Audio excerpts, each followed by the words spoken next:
O1v9 versus wiN.R. This is the Mahan boys. Shocker. Shocker. Well, when Han Trash is dominating everything, it's good to follow them. 10 seconds remaining. Yes, I said it. Dire team pick. All right, so we got these teams here. This is another round of 32 matchup. Let's see. Can you send me the link? Oh, yeah, that. Okay. I don't have it on my watch list. Boom. There you go. Yeah, this is a round of 32. So, again, winner of this moves on to the day two.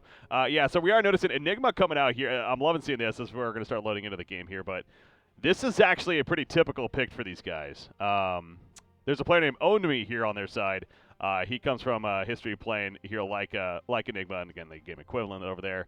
I've actually been following these guys a little bit since they've come to the Dota 2 scene and keeping an eye on them, and they've run a lot of Enigma. So look forward to some big black holes here. And some this is a mid Rubik? Is it? 5 seconds remaining. Yes. You're right. Or no, maybe. Yes. Or is it going to be a laning Enigma now that you mention that? I imagine it's Abaddon off mid Rubik carry Venge. Huh. Good call. That's actually interesting. I don't know what they're...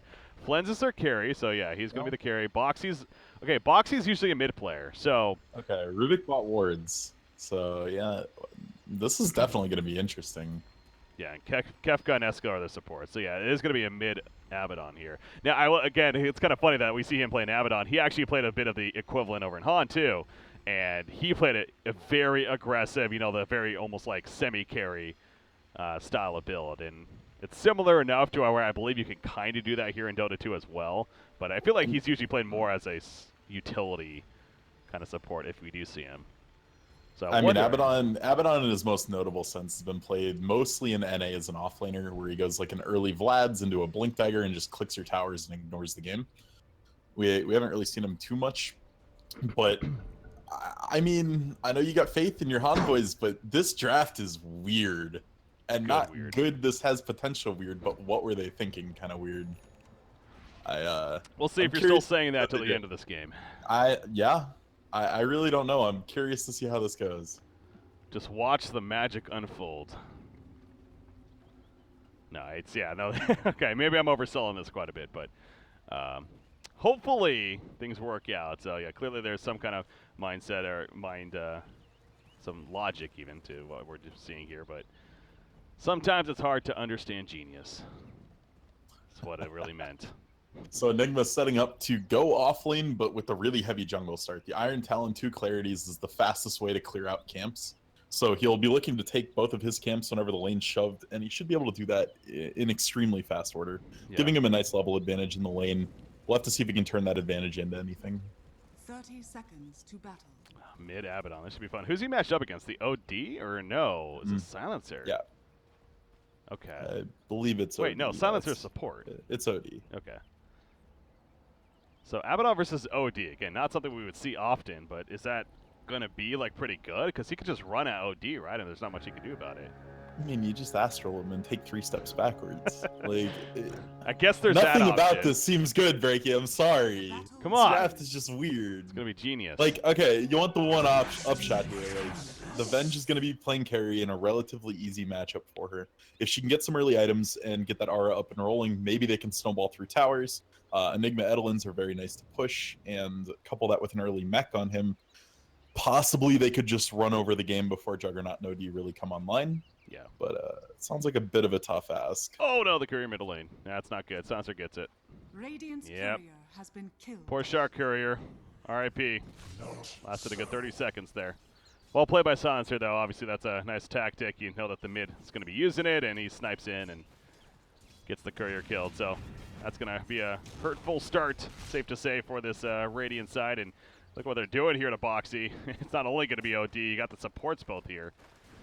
Going to be a lot of pressure. So interesting start we have overall. I mean, O1v9, he is in that jungle as mentioned. So it's free farm. Meanwhile, bottom lane.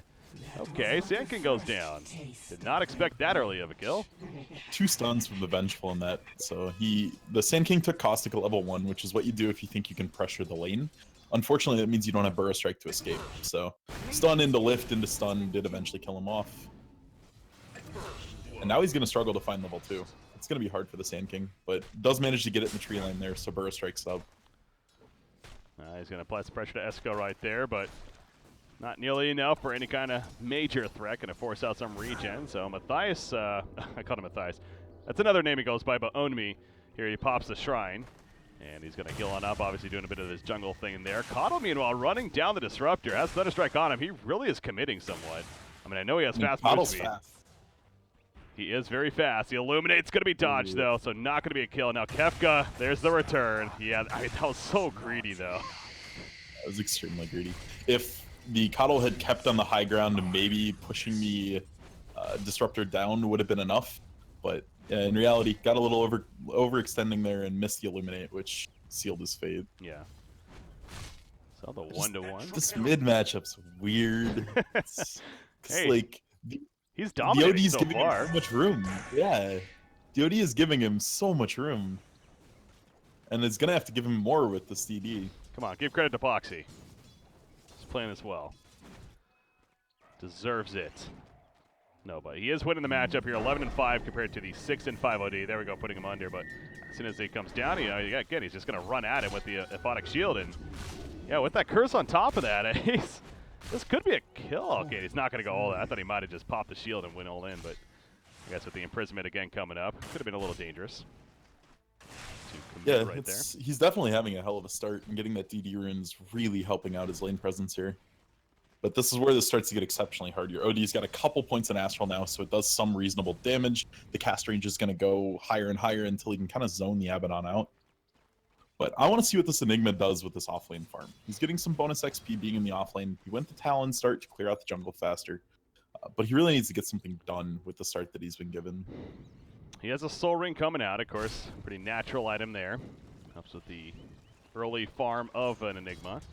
But yeah, a lot of work to be done. Is this going to be a key? I mean, I know he usually likes to get a blink fairly quickly, but he could be. This is a tough game for Enigma, to be fair. Silencer is the biggest reason for that.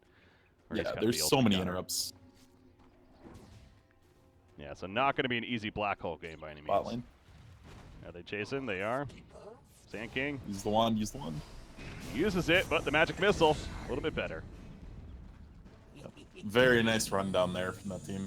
I think the one thing they could do on Radiant here, and it's a bit odd, is you let your Enigma get those couple levels he got off the offlane. Now with Soul Rings online, he's find a jungle endlessly and super power farm that jungle.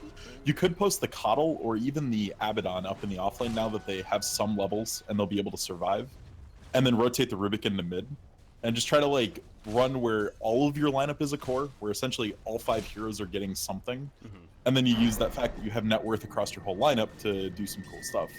But it take a lot of coordination to do that, and I think Boxy's just going to post up mid and just keep running at this OD. Yeah, he's doing that right there. Obviously, Silencer nearby, though, so last word comes out, but as the Aphotic Shield, he's like, yeah, no last word for you.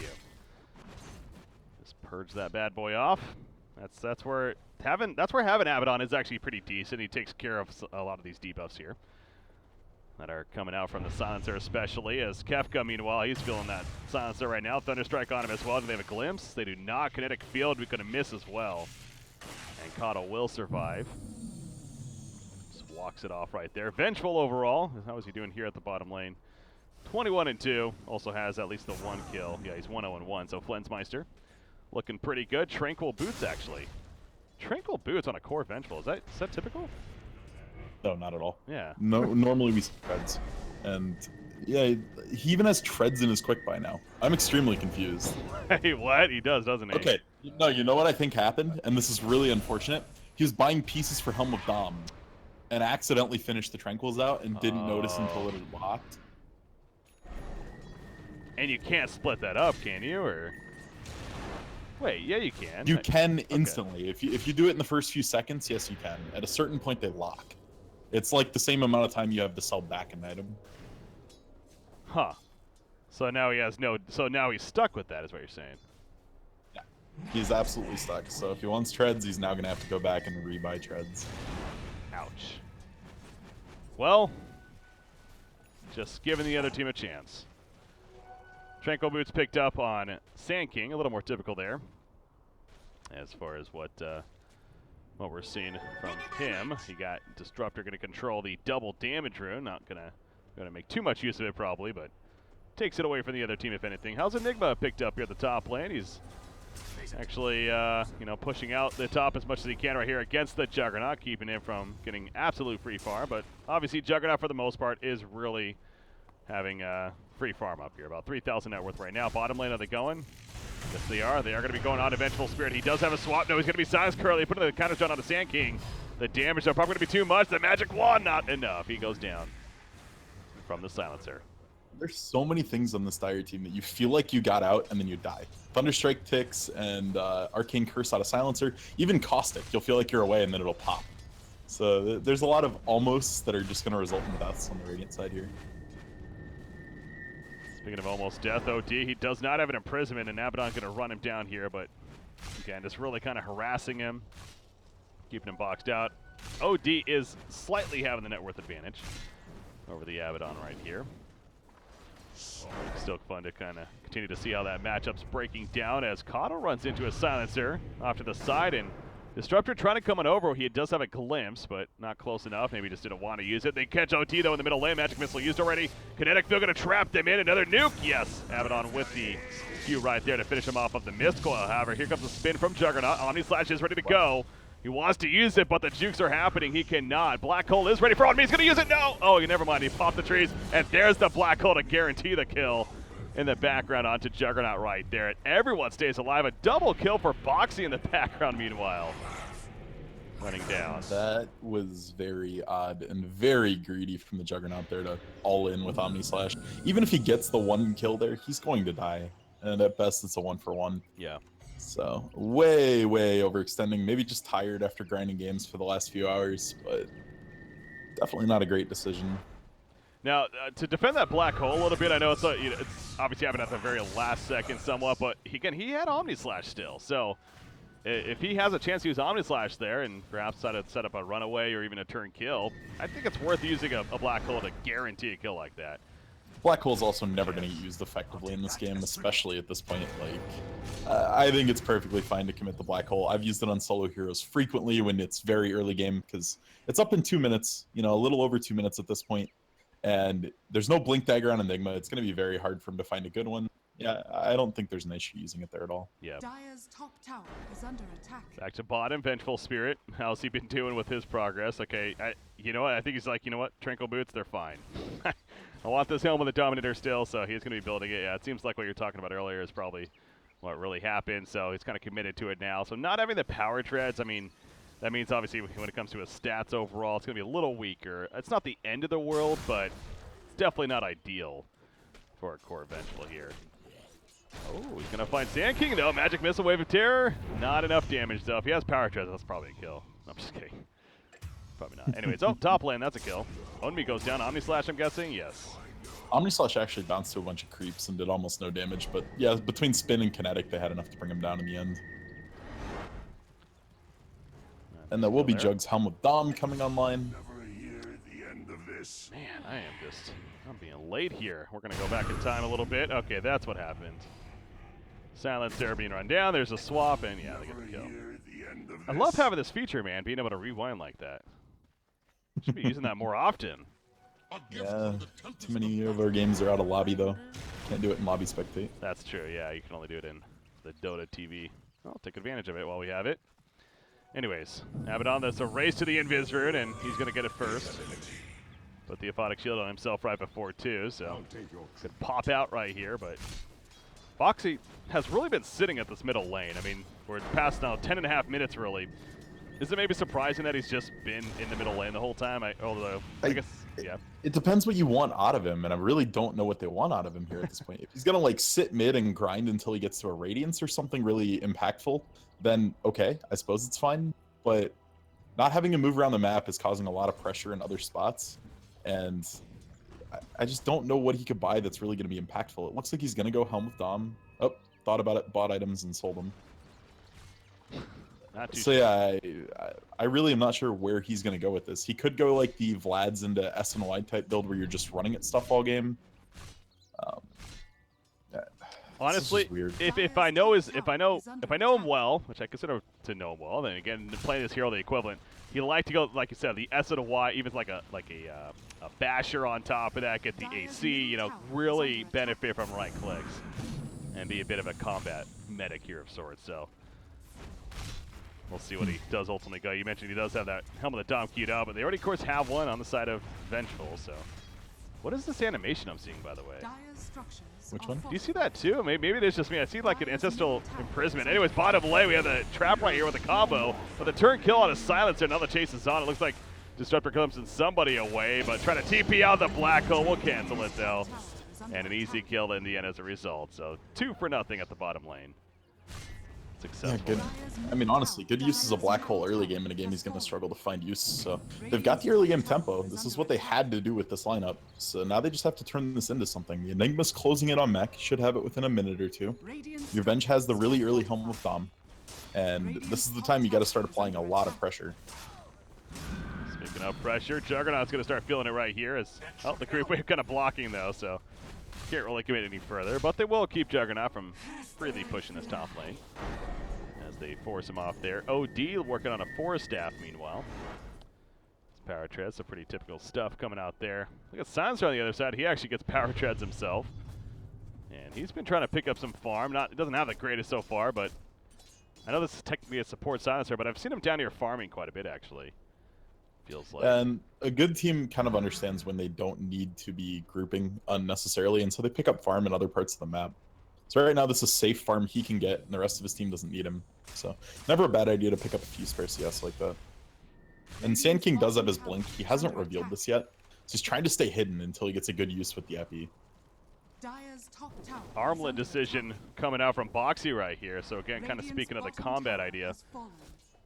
I've seen it before, and I was gonna mention it, but it seemed crazy to go with Thunderstrike and all of Silencer's dots and Sand King. Like, it's so brave to go an Armlet in this game. Here's the thing with Boxy. If it's crazy, it's probably right. He is a crazy, crazy guy. Well, we'll see how it pays off here. I wonder how bad this Venge is kicking yourself for these Tranquils right now, because it's really slowing down stuff like these tower pushes. Yeah. I mean, it sucks. It does.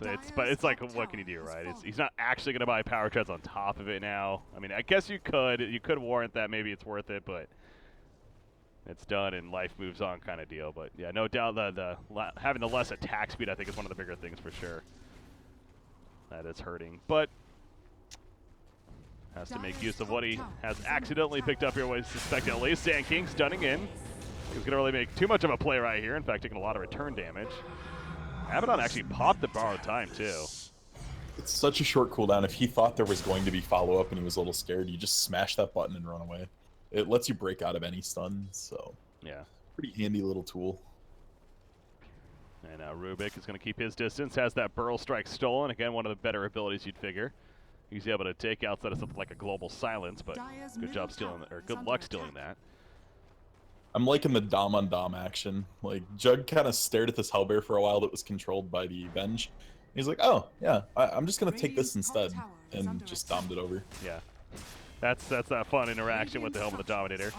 Take it back and forth. So yeah, being on top of taking the creeps from one another. Blends at the top lane, tries to deny. A little bit short unfortunate, but here comes Sand King. He missed the Pearl Strike though. The Epicenter doing plenty of damage. The Omni Slash on top of that. Blends is still gonna end up dying. Kinda got blocked in right there. So despite missing the Pearl Strike, doesn't matter. Onmi is here though. Black Hole in 2 seconds. He puts down that Midnight Pulse. But no Blink Dagger for Enigma, so doesn't really have that gap closer. Rubik is going to get caught out, and that's a 2-for-0 so far in favor of the Dire, and they're grouping up to push now. Yeah, the Rubik stole Burrow Strike and went in pretty aggressively on Jug. He got astraled so fast, I spent about 3 seconds figuring out what actually stunned Juggernaut. And then as soon as he came out, he was just dead. But who's bottom? That would be Abaddon, of course. He's pushing out the bottom lane while that distraction's happening up top. so it looks like Echo Saber next in the quick buy for Abaddon, going for the straight man up right clicking build. I just don't think it's going to do enough for him here, but if he gets the time to sit on, like, say, the backline, the Disruptor and the Silencer, can definitely cause a lot of havoc. He'll be doing good damage to those two. Yeah.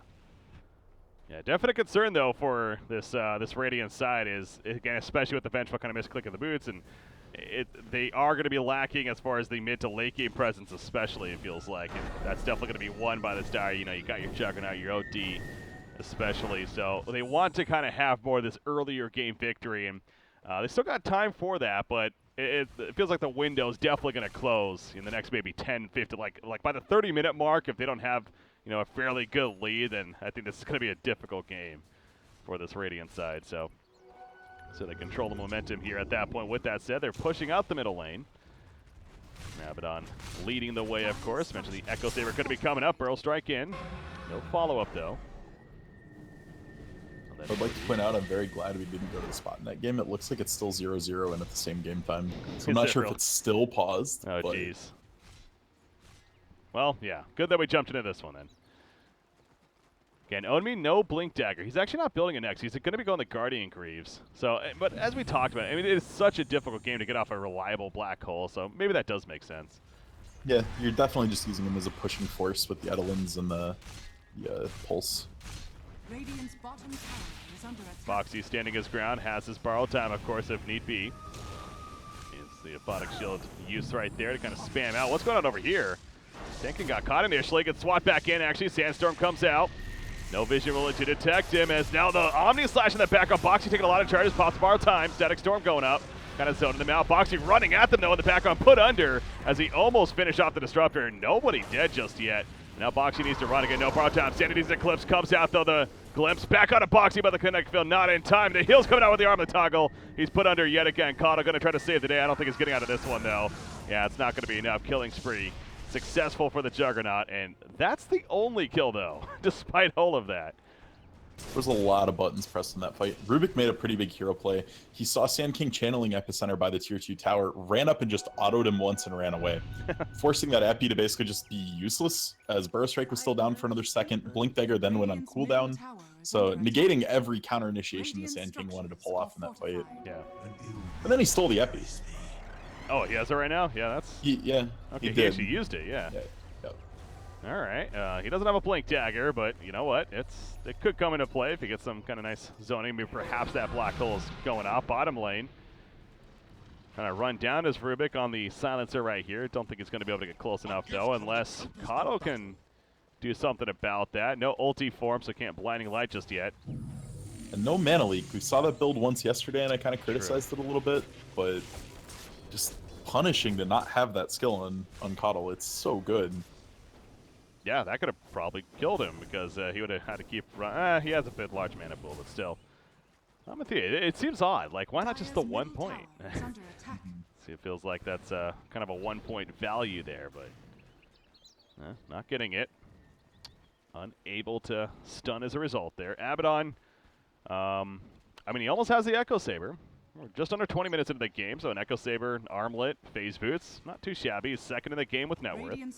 But Juggernaut, of course, leading the way. The Yasha finished with that Helm of the Dom and a Manta style well in the works here. Yeah, it's a very close game if you look at the net worth charts, but I think they are deceiving. The Radiant team really needed to come out a little stronger. They needed to be pushing T2s right now.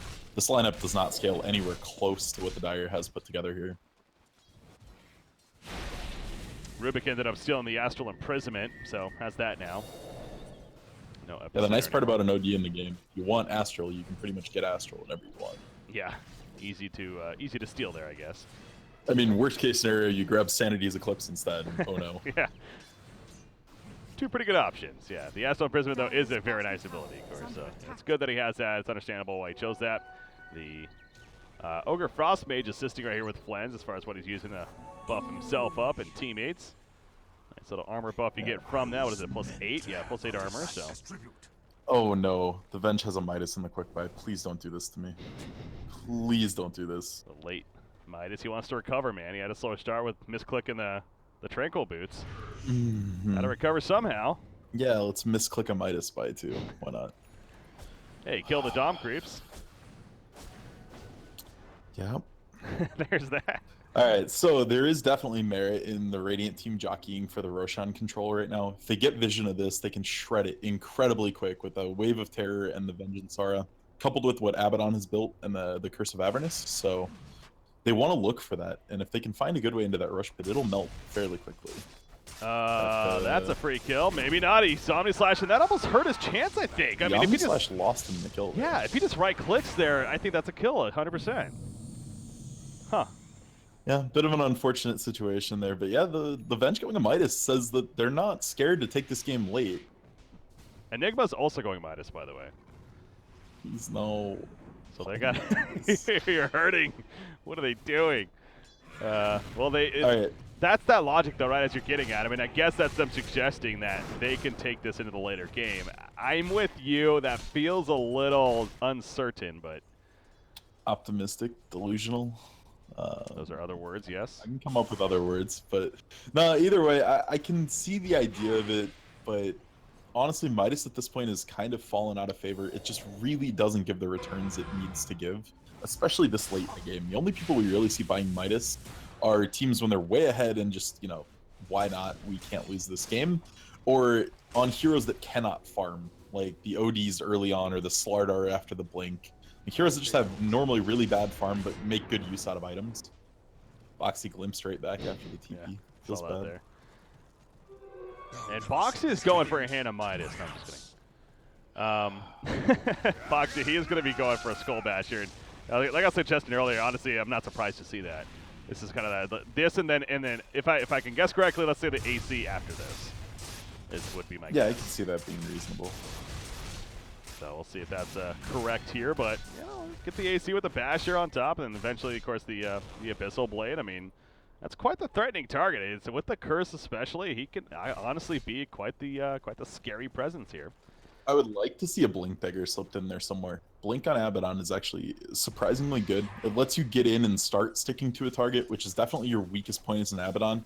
And if you're trying to siege a building, if you pop your Borrowed Time, you take 0 damage long enough for Blink to come up. So you can guarantee yourself a Blink no matter what they do to you. Yeah. And it really can be your lifesaver in the defensive team fights there. Oh, that was a beautiful combo, actually. Coddle just got the Illuminate off right as he got glimpsed back. And so the Illusion, of course, stayed behind in that ulti form, and then Rubik came in with this Burl Strike that he had stolen, and they helped get the kill on Disruptor as it combos together. So, good job. Mana Leak has been picked up, using on his Juggernaut. I was going to say they have a Black Hole, and sure enough, he will use it. Now the Global Silence comes out. Do they have the chase, though? Ulti form Coddle, the Blinding Light pushback. They do get the kill on the Silencer elsewhere as Boxy gets the kill onto him, and now the chase onto Juggernaut. They pops the Mantis Tile Womper, trying to get the hell on out of here. The Nether Mana Leak, though, coming out. There's the Wave of Terror, the Magic Missile. This should be the kill for sure. Down goes Womper. Hey, and that's a nice Rosh. Yep. It's like he led them right to this. It is the dream setup for them here. So that'll be a Rosh secured. And a number of kills. I mean, that's the kind of trade you want to get out of your Black Hole. If you can force global with Hole every fight this game, that's the position you want to be in. And still get the kill on top of that, yeah. Yeah, definitely. Very prime. So, yeah, again, these aren't the sexy 4 or 5-man Black Holes, but that's just fine. You use it right there to ultimately secure a kill onto a Juggernaut. You're good with that. Because the likelihood, again, you getting those other big Black Holes is very unlikely, frankly. So, well played, and they're going to transition nicely. Who got the Aegis, by the way? Vengeful? Yeah. So, Vengeful gets the Aegis. Easy middle tower push on top of that, and something tells me the net worth graph, okay, spiking back in their favor, but overall, again, hasn't been too crazy here for either side. The Juggernaut, despite that death, he is still technically tops, and he is working on a Diffusal Blade. And Basher's out now on Abaddon, so he does have that available to him. Radiant's top Oh tower yeah, is it's under currently in his attack. backpack, but I'm sure he's going to be swapping that on in once he realizes that. As it just got delivered, I believe. There we go. And now with that curse, how much is the attack speed bonus? A 40 attack speed bonus on top of that move speed. So yeah, he is hitting pretty fast, and he got the Echo Saber mixed in there. A lot of bash procs to come. Especially if you get something like an AC. It definitely can be if he can manage to stick to a target, and they do have some help with that with swap, stun, lift, maybe even a hole. But that's going to be the struggle for him, is actually staying on a singular target. Well, he's doing so right here. He already got one bash proc now. Not going to dive too crazy like, but pressures out Juggernaut as Silencer comes in, throws out that curse. But again, Boxy's not too worried. He does have that borrowed time, so really feels unkillable of sorts. At least for the time being. And he has Coddle coming in. And I was going to say, it sounds like he's recalling somebody, and he is. Enigma did get the Blink Dagger, by the way, so he ends up going for it. Again, part of me is like, is that worth it? But it is good for setting up stuns even. And look at this, actually. Juggernaut getting very low right there. Finally, they get the support as now Boxy, he's falling back. That ultimate, though, is going to be going off. Yeah, borrow time activated. He gets put under. And now here comes a follow-up setup. Can we get maybe a big black hole to save the day? Boxy healed himself up with the other toggle. Not enough, though. He goes down, and yeah, they just did not want to overcommit. Rubik also picked off. A little too confident. Yeah, they lack damage to put into the black hole. If they hit a 4-man black hole, unless Coddle has an Illuminate that's pretty much already channeled, there's very little they can throw in the fight on multiple heroes. So kind of it feels like a disjointed pick in this lineup. The rest of this lineup seems fairly cohesive, and then they just have an Enigma gem in there. Yeah, that's kind of hitting me now that you mentioned that. It's definitely the synergy. Again, I think that's a comfort. Like I said, if you had an Enigma player in the quote-unquote competitive scene, the pro scene, like, O1v9 plays a lot of Enigma. So it's one of those just comfortable picks, but the synergy is definitely lacking. I 100% agree. So really kind of forcing a pick that when it really doesn't maybe make the most sense, at least when it comes to setting up that wombo combo, can definitely be a hinder no matter how comfortable it is. As we do see right here, Boxy's going to get glimpsed, though, yeah. Sent right back. And that's an easy tower kill. That's one of the most satisfying things to do in the game. Absolutely. Glimpse back somebody. Oh, a lot of TPs here to the top lane. O1v9 is still sticking around, though. He's going to black hole, actually, but the global silence immediately comes out as expected. But Boxy is here. I believe he got relocated in the back of the epicenter. Takes out O1v9. And now Kefka needs to try to survive. Boxy has the pro time still. He's going to run after the Juggernaut. The Mana Leak on him. The lift in the air. That's a kill on a Juggernaut, actually. And he's staying dead, so they should at least be able to get the secondary tower. Actually, yeah, kind of an odd decision to port in there and fight right at that tier 2. They didn't get to set up and actually establish a perimeter. Kind of let Enigma try to hole early there. Really just bad positioning on the Dire team's part, and Boxy can really punish this with this item build. They'll more than likely be able to pressure Arax if they take this fight properly. The tower taking some good damage. You see Rubik, he put himself under right there. That's his own, if I'm not mistaken. Anyway, Sand King, he's gonna hide in that sandstorm. Listening to some Darude in the meantime. The swamp on OD, but a lot of things going on. Static Storm in the background, but OD's getting pretty low himself. You do see Boxy just trying to run him down. One more auto attack gets the kills. Vengeful forced steps forward, and now Sand King's being locked down by the Basher, I believe. But the kinetic field going to keep them into place. Proud time going to go up. There's the Aegis pop onto the Vengeful Spirit, but now Boxy needs to run. O1v9 trying to stand in the front grounds. The glimpse backwards. The Astral Imprisonment again. I think that's Rubik's actually. So he should be fine for now. Disruptor gets killed in the process. As out comes the Omni Slash, but a lot of targets to hit. The spin on top of Boxy, and Boxy will finally fall right there. But now at what cost for Womber? He needs to be careful not to die right here. Can he get away? It's a question. The Force Staff will help the cause, but O1v9, the son of the background, nice match to tell out. But there's the Magic Missile on top. The Mana Leak as well, steals the Blade Fury, and now Wombers has to stand his ground with the auto attack. Not going to be enough. He'll go down, and now Sand King again hiding in the Sandstorm. Not much more he can do with a stun on cooldown. Silencer going to be stunned up by O1v9. Back here with the Malefice. He goes down with the Midnight Pulse. And now the Rack's going to be pushed. The sustain here is working pretty well, actually. Yeah, the Dire side's been going in one by one every single time. They could have just waited. You know, the Sand King did a great job of stalling out a lot of time for Juggernaut to get back. Instead, they try to force the fight and push your buddies back, and it really just doesn't pay off. Like, they died one after another, and that's going to cost Arax, multiple heroes. That was so bad. I know, that was just the way you just said that in the end. It was just so, like, deflating. Like, it was just so bad. Yeah, no, it's definitely a tunnel vision of sorts, and kind of not playing as a team.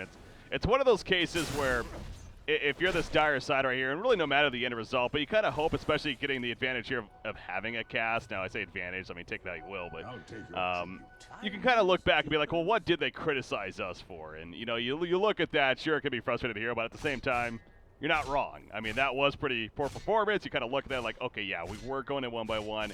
That's something we should probably work on and make sure not to do again as far as... Like, individually, they played that fight extremely well. They got multiple heroes on Radiant, very, very low, and just couldn't quite close off on anything because they lacked the numbers. Yeah. From an execution standpoint, it was fine, but from a concept and a mentality, it was potentially game-losing at this point. It could be, yeah, because it's another kill here on Disruptor, and Obviously, with the melee racks being down top lane, Burl strike through from Rubik. He's chasing further. He has that blink dagger now. The lift, fade bolt wave. Terror Dropping him comes into down. Boxy's clutches. Foxy, yeah, just drops him right in, and those auto attacks doing plenty. He pops the borrowed time as the Omni Slash was on him, so essentially doing nothing. Now Womber gets swapped back in. Can he get the Shrine off? Even if he does at this point, he's going to die.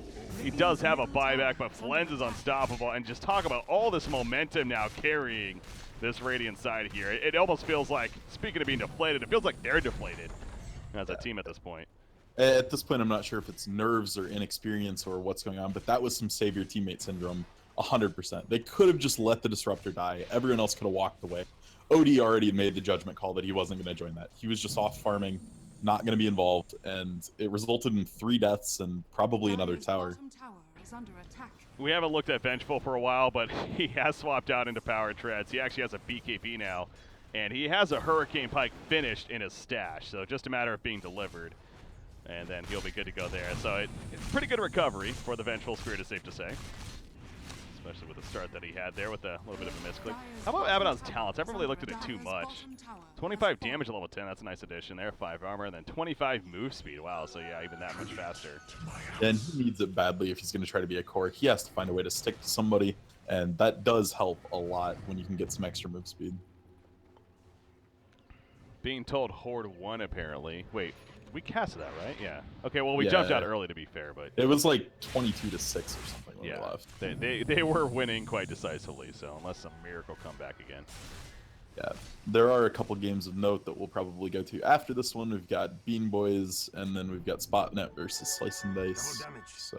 Cool. Well, keep an eye on those, but again, well, this is definitely good enough to obviously at least... oh yeah, I want to see if they can actually close this game out on Radiant, or if the more standard draft prevails. Yeah, that's definitely more standard. I see a lot of people kind of making note of this carry Abaddon. People even kind of mocking the idea that this is a 5 support lineup. I mean, Vengeful really not ran at support nowadays, I don't believe. But anyways, Juggernaut, okay, he's going to be caught up. A Foxy put under over here, though, as Juggernaut joins the party. Rubik gets picked off, and now Foxy's still chasing the Aphotic Shield applied. There's a fight happening over here, however, as its Vengeful Spirit takes out Silencer. Buyback on a Rubik. And now going to come back in to assist more chase that they have. But going over to Roshan, let's go ahead and do that first once again. They have the melee creep in there. OD opting to go for a Shivas before going for a BKB in this game is a really regrettable decision. There's so much CC on the Radiant squad. Having a BKB would ensure that you actually get some autos off in a fight, potentially a pretty big ult. And he's struggling to do that. He's getting controlled every single fight. Yeah. And if you get Boxy, getting you in his clutches, life gets really dangerous. Get those Basher procs coming out, and Curse, again, it's just so difficult to get away from it once he's on top of you. You need that team support, really. So, yeah, it's a tough time. Well, this could be, again, potentially a game-finishing push, depending on how successful it is for this Radiant side. Will they be up for the defense here on the Dire? They're going to have to be. I mean, O1v9's ready with the Black Hole. That's easy. There's a swap on the Disruptor. That should be a quick kill. He's dead with no buyback. OT gets pushed forward as well. He puts himself under, but he's in a bad spot, man. What's going on over here? Meanwhile, Black Hole to Juggernaut. That's what that was. He almost dies in the process. He will die in the long run. He has a buyback, using it immediately. Sanity's Eclipse comes out, but that's just before he dies on OD. He is not buying back. Buyback on a Sand King, but it's successful for the Radiant. They're definitely getting racks, possibly more. Wow. Literally four-shot the Disruptor. Yeah, look at it going in right here. But yeah, Juggernaut's positioning too. I mean, the idea of the flank is okay, but clearly that did not catch them off guard. They were ready for it. Well, and they didn't have their safeguard. Global wasn't up. Static Storm wasn't up. Epicenter wasn't up. That was not a winnable fight for them. No. They played it way too aggressive and absolutely should have let that Rax go at least. Held the third, maybe their base. But all in all, we see that one huge misstep in TPing to the tier 2 instead of the tier 3 top, just causing this Dire squad to crumble. Well played. Well played by O1v9, as they're technically known by. But and again, it's fun for me, at least, not only because I have history with these guys, but it's fun to see different things like this. That's one of the things we were talking about earlier, as far as the hero pickups. Now, granted, I mean, I am with you. It did feel funky as far as the lineup synergy, but I mean, the Abaddon mid, it worked. It did, actually. I mean, I guess Silencer and Disruptor aren't really good ganking supports, so it did kind of pose a bit of a struggle when they couldn't pressure the Abaddon. There really wasn't a point for them to rotate into mid. And yeah, he did well. I mean, he definitely carried this game. All right, so well played by them. And again, ultimately victorious. They move on to day number 2.